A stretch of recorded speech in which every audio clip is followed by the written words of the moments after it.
This episode of The Young Turks is brought to you by Squarespace.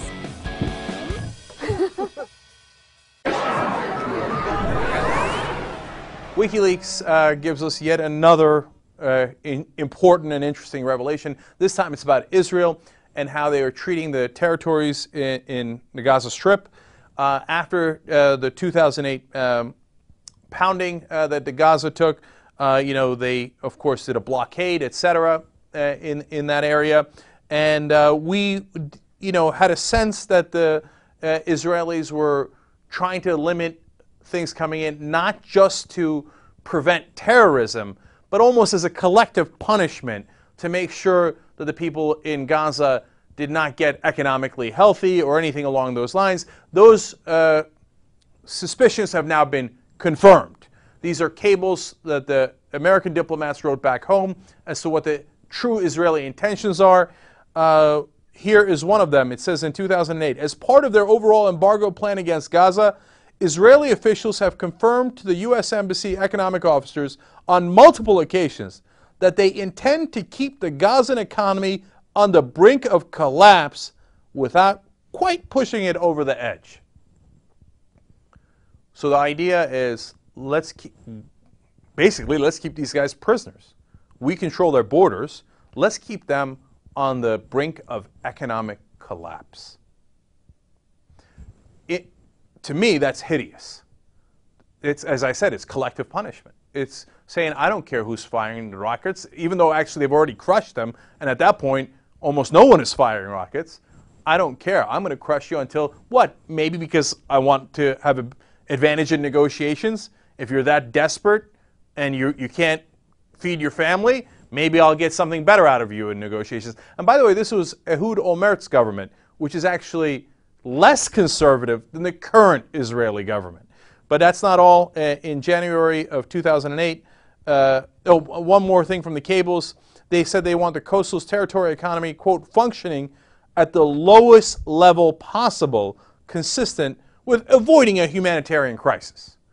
Like, we want it just a shade above humanitarian crisis. And by the way, remember when the Turkish ship came in, the Mavi Marmara, and they tried to end the blockade, which was keeping them at near catastrophic levels? The Israelis said, oh, no, this has nothing to do with keeping the people of Gaza down or destroying their economy. No, we're just trying to make sure that they don't get materials that they could use in terrorism. You see this? It was a lie. A flat-out lie. Here's one more quote for you. Olmert said, but there is no justification for demanding we allow residents of Gaza to live normal lives while shells and rockets are fired from their streets and courtyards at southern Israel. Except, as I told you, they were already crushed.